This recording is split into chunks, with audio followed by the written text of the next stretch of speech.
Sa ngalan ng Ama at ng Anak at ng Espiritu Santo. Amen. Ang pagpapala ng ating Panginoong Hesukristo, ang pag-ibig ng Diyos Ama, at ang pakikipagkaisa ng Espiritu Santo naway sumainyong lahat. At sumayin. Sa unang araw na ito ng bagong taong 2022, ay pinagdiriwang ng buong simbahang Katolika dito sa Pilipinas ang isa sa tatlong pistang pangilin, sapagkat ngayong January 1st, ang dakilang kapistahan ni Maria bilang ina ng Diyos, yun ang kanyang pinaka-pribilehyo, pagiging ina ng Diyos. Kung kaya't sa araw na ito, hingin natin ang kanyang pamamagitan para sa isang mapayapa, para sa isang malusog, para sa isang manigo na bagong taon. At hingin mo yun para sa iyong katabi at para ikaw ay pakinggan ng pamamagitan ng mahal na Birheng Maria sa trono ng Diyos, ay aminin natin ang ating mga kasalanan.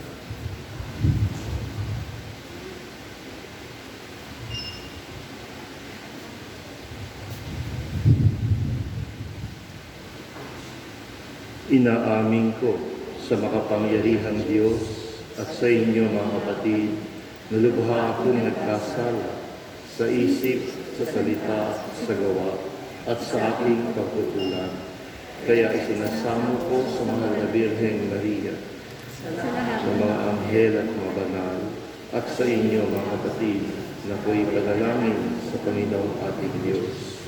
Kawaan tayo ng Panginoong ating Diyos, patawarin tayo sa ating mga kasalanan at patnubayan tayo sa buhay na walang hanggan.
Manalangin tayo.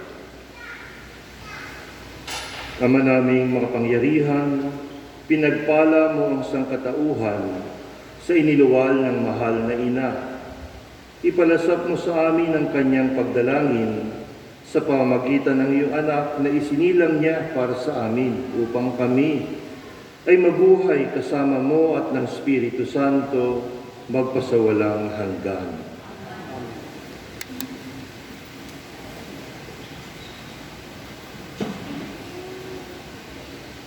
Pagbasa mula sa aklat ng mga bilang.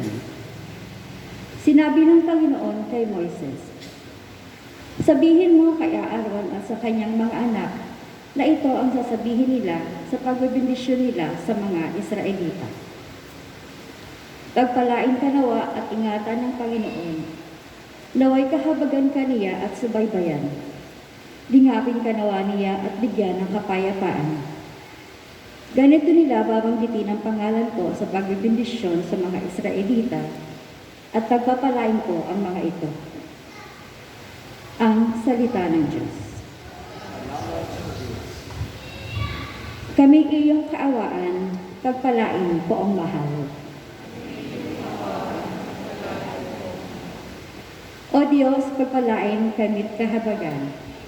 Kami, Panginoon, iyong kaawaan. Upang sa daigdig mabatid ng lahat ang iyong kalooban at ang pagliligtas. Kami iyong kaawaan, pagpalain ko ang mahal. Naway purihin ka ng mga nilikha, pagkat matuwid kang humatol sa madla. Ikaw ang patnubay ng lahat ng bansa. Kami iyong kaawaan, pagpalain ko ang mahal. Purihin ka nawa ng lahat ng tao. Purihin ka nila sa lahat ng dako. Ang lahat sa amin iyong pinagpala. Naway igalang ka ng lahat ng bansa. Iyong kaawaan, pagpalain ko ang mahal. Pagbasa mula sa sulat ni Apostol San Pablo sa mga taga-Galacia. Mga kapatid, noong dumating ang takdang panahon, sinugo ng Diyos ang kanyang anak. Isinilang siya ng babae at namuhay sa ilalim ng kautusan upang palayain ang mga nasa ilalim ng kautusan. Sa gayon, tayo'y mabibilang ng mga anak ng Diyos. Upang ipakilala kayo'y mga anak ng Diyos, pinagkalooban niya tayo ng Espiritu ng kanyang anak nang tayo makatawag sa kanya ng Ama, Ama ko. Kaya't hindi ka naalipin, kundi anak. Sapagkat anak, ikaw ay tagapagmana ayon sa kalooban ng Diyos. Ang salita ng Diyos.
Sumainyo ang Panginoon.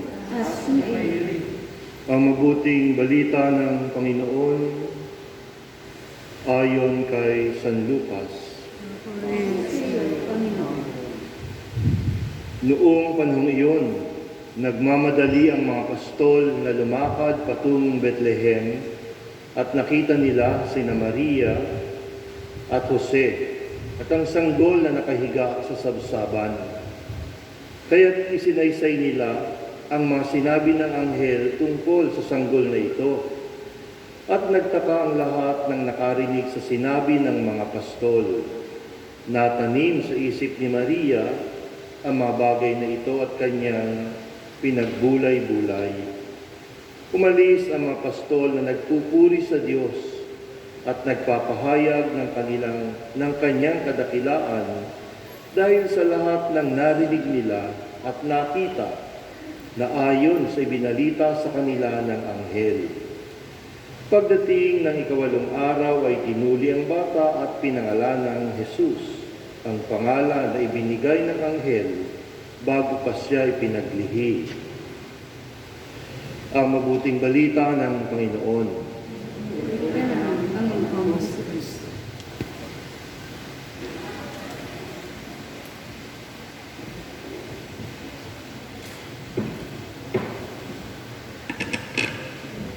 Ang araw ng bagong taon po ay nakatalaga bilang pandaigdigang araw ng kapayapaan simula pa po noong January 1, 1968. At ngayong 2022, sa ika-55 pagdiriwang natin para sa pagdiriwang ng araw ng kapayapaan, ay mayroong mensahe sa atin ang ating Santo Papa.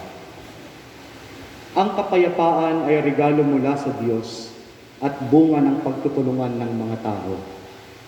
Hindi magaganap ang kapayapaan kung hindi tayo kikilos at makikipagtulungan sa napakagandang regalo ng Diyos na ito sa atin.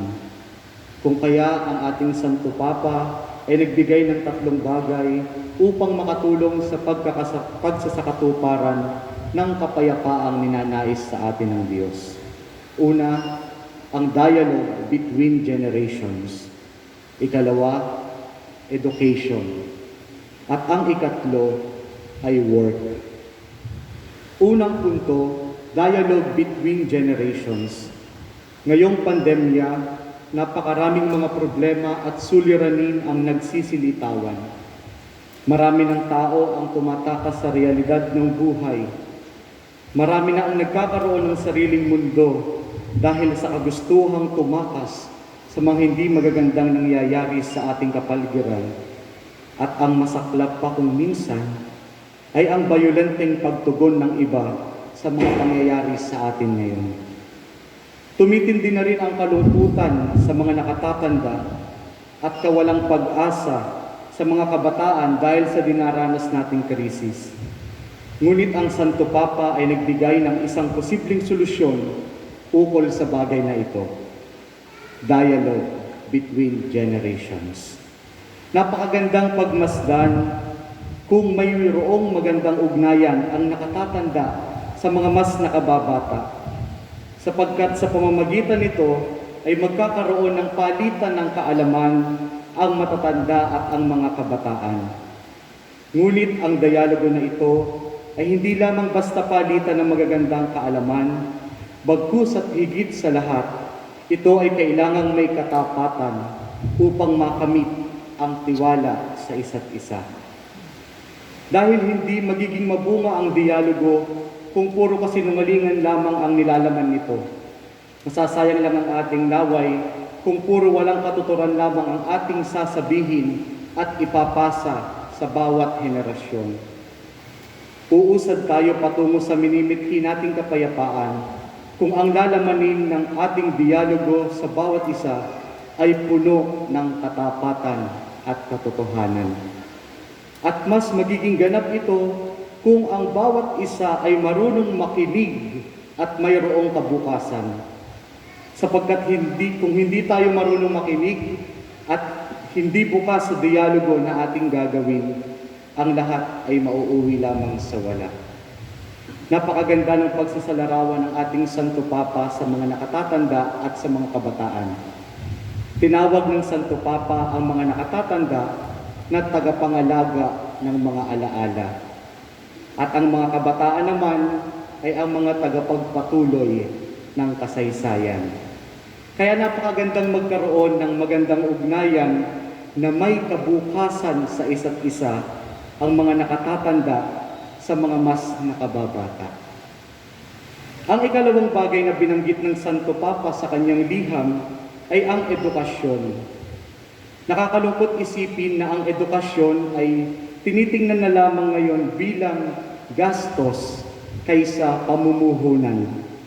Hindi na masyado nakikita ang kahalagahan ng edukasyon bilang tagapagpalago ng kaalaman upang makamit ang pag-usad sa kapayapaan na ating minimithi. Mas binibigyang pansin at mas pinagkakagastusan pa ngayon ang pamumuhunan para sa mga armas na nagiging sanhi lamang ng kaguluhan at pagkakawatak-watak kaysa sa mga pangangailangan sa edukasyon na magiging malaking tulong upang makamtan ang kapayapaan na ating minimithi. Ang edukasyon ang magmumulat sa atin upang maging responsable at malaya. Kaya kahit mahirap ang sitwasyon ng edukasyon natin ngayon dahil sa pandemya, huwag po sana mawala ang ating pagpapahalaga rito. Patuloy nating pagsumikapan na makamit ang magandang kalidad ng edukasyon. Kahit nasa online world na rin ang mga klase at ang mga module ay sinasagutan na lamang sa bahay, sana ay seryosohin natin ito at huwag maging pabaya sa pag-aaral sapagkat ito ay isa sa mga paraan upang ating makamit ang kapayapaan na ating inaasam. At ito ay kailangan talaga nating pagpuhunanan upang matulungan natin ang mga kabataan na magkaroon ng maayos at magandang kalagayan sa merkado ng paggawa. Ang ikatlong bagay na sinabi ng ating Santo Papa sa kanyang liham ay patungkol sa paggawa. Ang paggawa ay isang pagpapahayag ng ating pagiging tao at ng mga talento na ibinigay sa atin ng Diyos. At habang ipinapahayag natin ito, na ipamamalas rin natin ang ating pagiging makatao sapagkat tayo ay gumagawa at nakikibahagi sa pagpapalago ng bawat isa at para rin sa pagpapalago at pangangalaga sa mundong ating ginagalawan. Ngayong panahon ng pandemya, marami sa atin ang nawalan ng trabaho. Marami ang nakaranas at patuloy na nakakaranas ng pagkagutom. Marami sa mga OFWs ang hindi makapagpatuloy ng kanilang trabaho. Marami ang nakakaranas ng paghihikahos. Unti-unting bumabagsak na rin ang ating ekonomiya. At ang isa pa sa nakakalungkot na katotohanan, dahil sa pagiging advance natin sa teknolohiya, ay ang ibang mga trabaho na para dapat sa tao ay ginagawa na ng makinarya, ginagawa na ng mga robot. Huwag natin kalimutan na ang paggawa ay isa sa mga bagay na hindi maihihiwalay sa tao, sapagkat sa pamamagitan nito ay nagkakaroon ng pundasyon ang hustisya at pagkakaisa sa bawat komunidad. Kung kaya, hindi dapat palitan ng makina ang trabaho ng tao sapagkat ito ay makapipinsala sa sangkatauhan. Dahil sa paggawa, ay makikita natin ang kahulugan ng buhay natin dito sa mundo sapagkat ito ay isang paraan upang tayo ay lumago bilang tao. Tinatawagan ang bawat isa upang isulong, tanggapin at suportahan ang mga bagay na patungkol sa dignidad at karapatan ng mga manggagawa, sapagkat napakalaki ng maitutulong nito sa pagkamit ng kapayapaan. Sa pagsisimula natin sa taong 2022, isaalang-alang natin ang mga bagay na nabanggit ng ating Santo Papa sa kanyang liham para sa ika-55 pagdiriwang ng Pandaigdigang Araw ng Kapayapaan. Una, ang dialogue between generations. Ikalawa, education. At ang ikatlo ay work. Kaalinsabi ng pagdiriwang natin sa dakilang kapistahan ni Maria bilang ina ng Diyos na siyang sumagot ng oo upang ang prinsipe ng kapayapaan na siyang naghatid ng kaligtasan ay magkatawang tao. Nawa, tayo ay makasagot din ng oo sa hamon ng pakikipagdialogo, edukasyon at paggawa upang maisakatuparan natin ang kapayapaan na ating inaasam.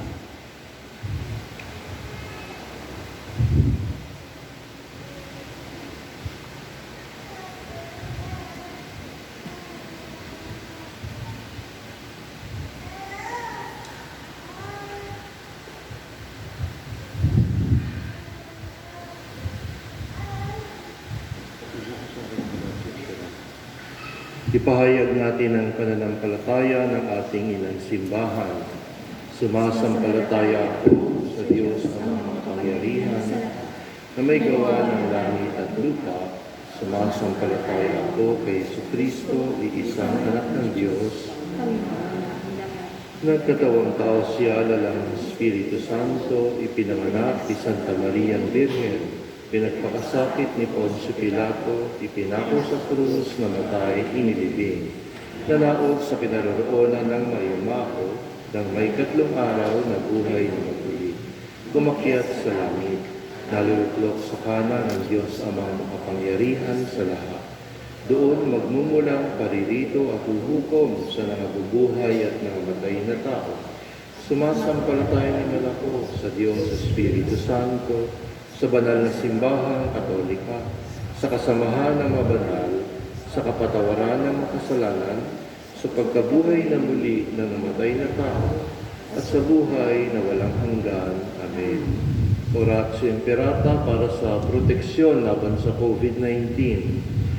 Mahabagin at mapagmahal na Ama, nagsusumamo kami sa iyo upang hilingin ang iyong patnubay laban sa COVID-19 na nagpapahirap sa marami at kumitil na ng maraming buhay.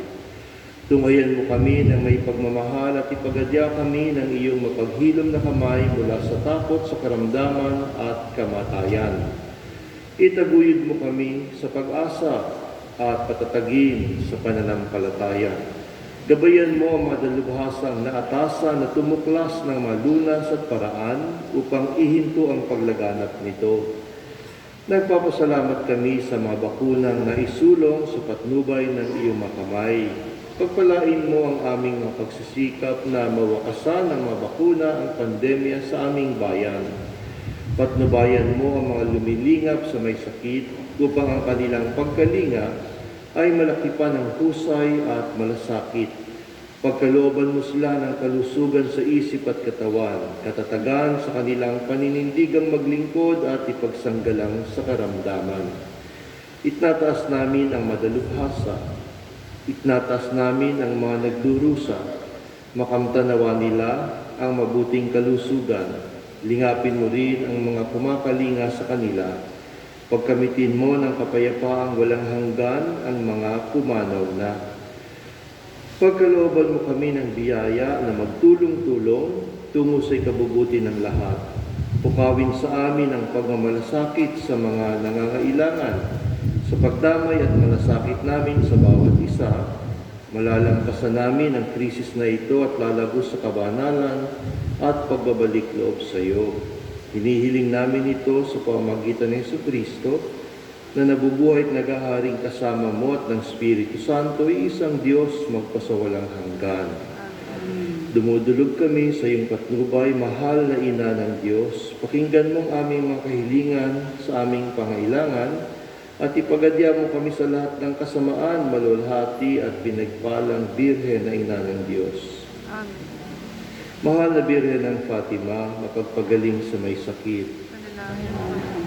San Jose, San Rafael Arcangel, San Roque, San Lorenzo Ruiz, San Pedro Calunsod, San Pablo Unang Ermitanyo, San Santiago aming patron.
kayo mga kapatid upang paghahain natin kalugdan ng Diyos Amang makapangyarihan.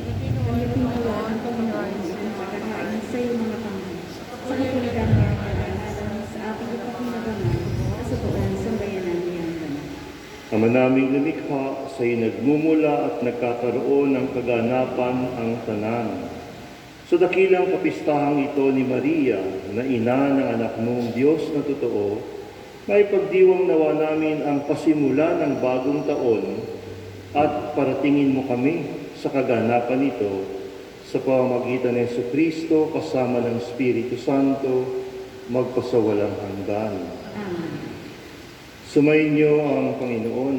At sinainit, Itaas sa Diyos ang inyong puso at diwa. tinaas na namin sa Panginoon. Pasalamatan natin ang Panginoong ating Diyos.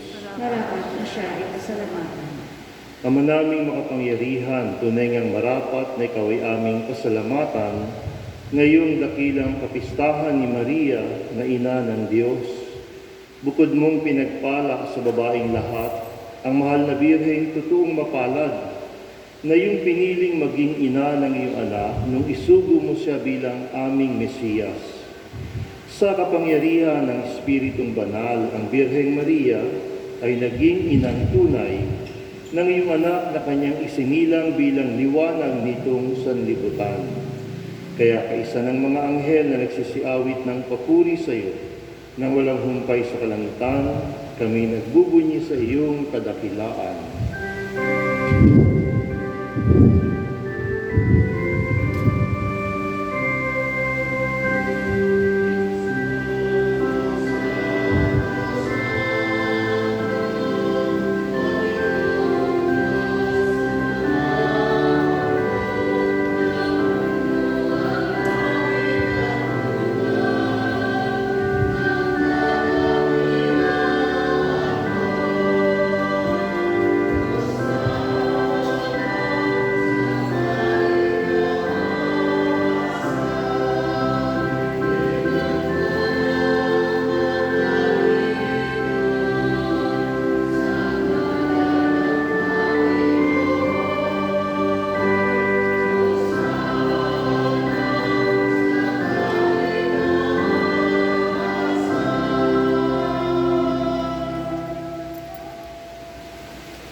Ama naming mawain, ipinaabot namin ang pasasalamat sa iyo sa pamamagitan ng aming Panginoong Hesukristo. Ipinakikiusap namin sa pamamagitan ng anak mong ito ng mga kaloob namin na itanggapin at basbasan mo. Sa pagdiriwang namin ng paghahain niya sa iyo, iniaalay namin ito sa iyo unang-una para sa iyong banal na simbahang Katolika. Pagkalooban mo ng kapayapaan at pagkutkop, pagkakaisa at pagtataguyod ang mga kaanib nito sa San Sinukob kaysa ng aming Papa Francisco na iyong lingkod, kasama ng aming Obispo Benaventura at ng lahat ng nananalig at nagpapalaganap sa pananampalatayang Katoliko na galing sa mga apostol. Ama namin, iyong alalahanin ang iyong mga anak na ngayon ay aming idinadalangin.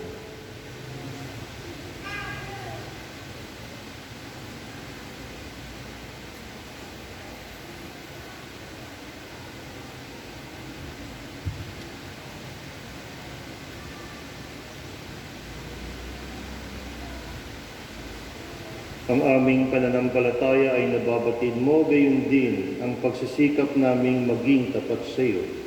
Ang paghahain ito ng pagpupuri ay aming iniaalay para sa kapakanan namin at ng mamahal namin sa buhay, para sa aming kalusugan at walang hanggang kaligtasan sa pagdulog namin sa iyong kadakilaan, Diyos na totoo at nabubuhay kailanman. Kaysa ng buong simbahan, ipinagdiriwang namin ngayon ang dakilang kapistahan ng Pasko ng Pagsilang ng Tagapagligtas sa sanlibutan nung siya ay ipanganak ni Santa Maria na nagdalang tao at nanatili pa ring birhen. Pinararangal namin ngayon unang-una ang Ina ng Diyos at Panginoon naming Jesucristo, si Maria na maluwalhating laging birhen, gayon din ang kanyang kabiyak ng pusong si San Jose. ang iyong pinagpalang mga apostol at martir na sina Pedro, Pablo at Andres, sina Santiago, Juan, Tomas, Santiago, Felipe, Bartolome, Mateo, Simon at Tadeo, gayon din sina Lino, Cleto, Clemente, Sixto, Cornelio, Cipriano, Lorenzo, Crisogono, Juan at Pablo, Cosme at Damian at ang lahat ng iyong mga banal. Pakundangan sa kanilang ginawang kabutihan at walang sawang pagdalangin para sa aming kapakanan, kami ay lagi mong kalingain at ipagsanggalan. Ama namin, iyong tanggapin ang handog na ito ng iyong bungangkan. Loobin mo na kami makapamuhay araw-araw sa iyong kapayapaan. Huwag mong ipahintulot na kami mawalay sa iyo kailanpaman. Ibilang mo kami sa iyong mga hinirang. Ama namin, basbasan mo ang mga handog namin ito. Marapatin mong sambahin ka namin sa espiritu at katotohanan. Kaya para sa amin ito ay gawin mong maging katawan at dugo ng pinakamamahal mong anak, ang aming Panginoong Hesukristo. Nung bisperas ng kanyang pagpapakasakit, hinawakan niyang tinapay, sa kanyang banal at kagalang-galang na mga kamay, tumingala sa langit sa iyo, Diyos Ama niyang makapangyarihan, at nagpasalamat siya sa iyo. Pinaghati-hati niyang tinapay, iniabot sa kanyang mga alagad, at sinabi, tanggapin ninyong lahat ito at kanin. Ito ang aking katawan na ihahandog para sa inyo.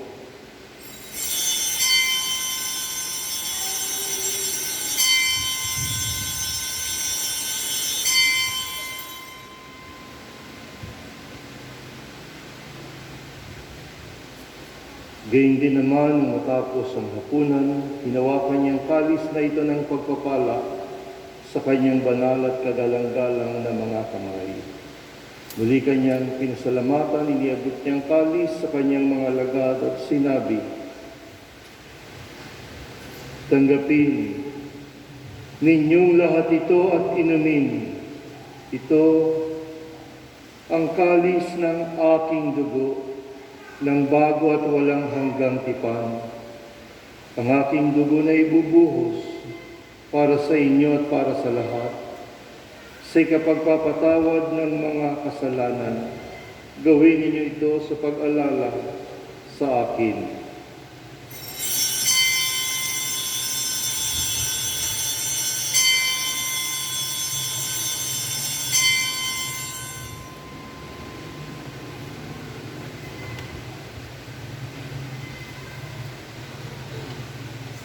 Ipagbunyi natin ang misteryo ng pananampalataya.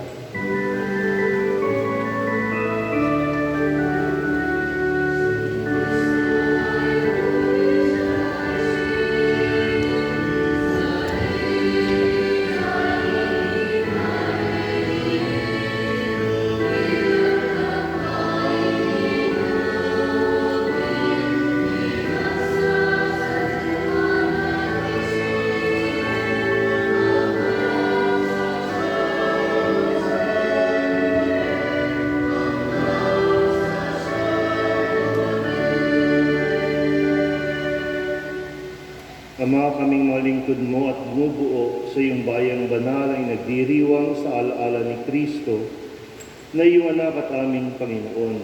Ginugunita namin ang kanyang dakilang pagpapakasakit, ang pagbangon niya mula sa kamatayan at ang matagumpay na pag-akyat niya sa kalangitan.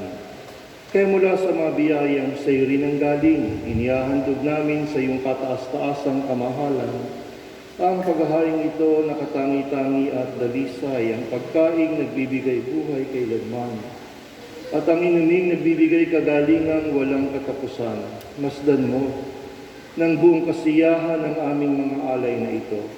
Ganapin mo sa mga itong ginawa mo, sa mga handog ni Abel, ang lingkod na matapat sa iyo, sa paghahain ni Abraham na ama namin sa pananampalatayang totoo, at sa inihandang tinapay at alak ni Melchizedek na paring hirang mo, paunlakan mo ngayong tanggapin ang banal at dalisay na paghahain. Mga pangyarihang Diyos, hinihiling namin iyong ipakyat sa banal mong anghel ang mga alay na ito sa dakilang dambanan nasa iyong harap, upang sa pagsasalo sa banal na katawan at dugo ng iyong anak sa pakikinabang namin ngayon dito sa banal mong hapag, kami ay mapuspos ng iyong pagpapala at ng pagbabasbas. Ama namin, iyo ring alalahanin ng iyong mga anak na naunang yumausap amin sa paghimlay sa iyong kapayapaan. Yamang tatak ng pananampalataya ay kanilang taglay at sila ngayon ay amin ipinagdarasal.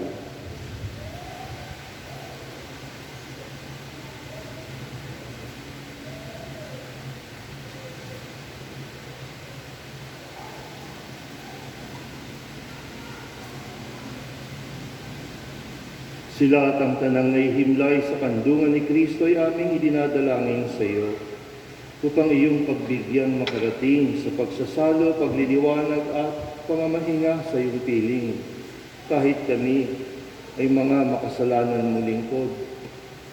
Kami rin ay nagtitiwala sa iyong nag-uumapaw na pagkamapagbigay sa aming pamumuhay araw-araw.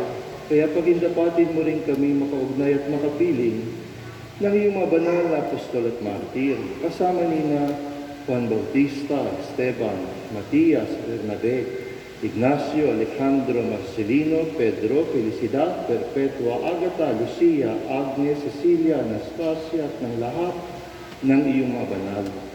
Kami nawa'y makapisan nila, hindi dahil sa aming ginagawang kabutihan kulang na kulang, kundi pakundangan sa iyong pagpupuno sa aming kakulangan. Sa pamamagitan ng aming Panginoong Hesukristo, sa kanyang pamamagitan, ang lahat ng mabubuting kaloob mong ito ay lagi mong pinaiiral, pinababanal, binubuhay, binabasbasan at sa amin ibinibigay.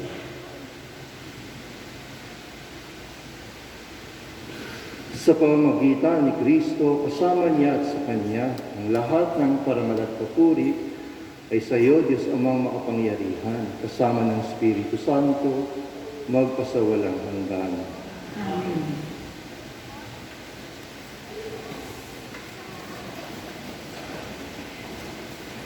Sa tagbibili ng mga nakagagaling na utos sa turo ni Jesus na Panginoon natin at Diyos, ipahayag natin ang lakas loob. Ama namin, sumasalamat ka, sambahin ang ngalan mo. Mapasaan ang kaharian. Sundin ang loob mo, isusunod mo at salamat. Bigyan mo ng tuyo na aming kakanin sa araw-araw. At patawarin mo kami sa aming masa, para ng pagkakaroon namin sa nagsasasaan. Huwag mo magiging pulos tukso at Iadyan sa mga sa lahat ng sama. hinihiling namin kami iadya sa lahat ng masama. Pagkalooban ng kapayapaan araw-araw, iligtas sa kasalanan at ilayo sa lahat ng kapahamakan. Samantalang aming pinananabikan ng dakilang araw ng pagpapahayag ng tagapagligtas naming si Jesucristo. sapagkat sa iyo ang kaharian, ang kapangyarihan at ang kapulihan ng kailanman. Amen. Panginoong Jesucristo, sinabi mo sa iyong mga apostol, kapayapaan ang iniiwan ko sa inyo, ang aking kapayapaan ang ibinibigay ko sa inyo. Tunguyan mo ang aming pananampalataya at huwag ang aming pagkakasala. Pagkalooban mo kami ng kapayapaan at pagkakaisa ayon sa iyong kalooban, kasama ng Espiritu Santo magpasawalang hanggan. Amen. Yung kapayapaan ng Panginoon ay laging sumainyo. At sumainyo. Magbigayan kayo ng kapayapaan sa isa't isa.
Ito ang kordero ng Diyos, itong nag-aalis ng kasalanan ng sanlibutan.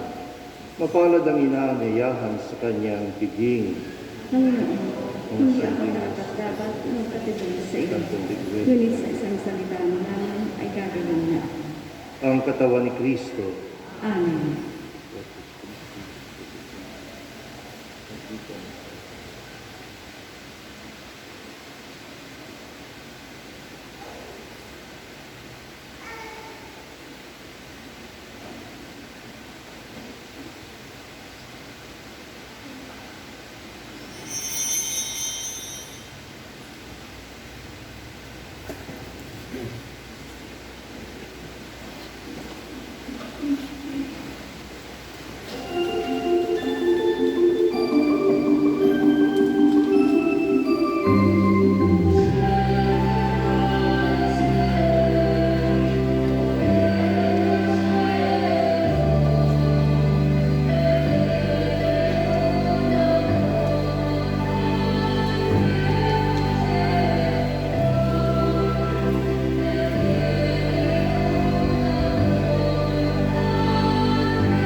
Manalangin tayo.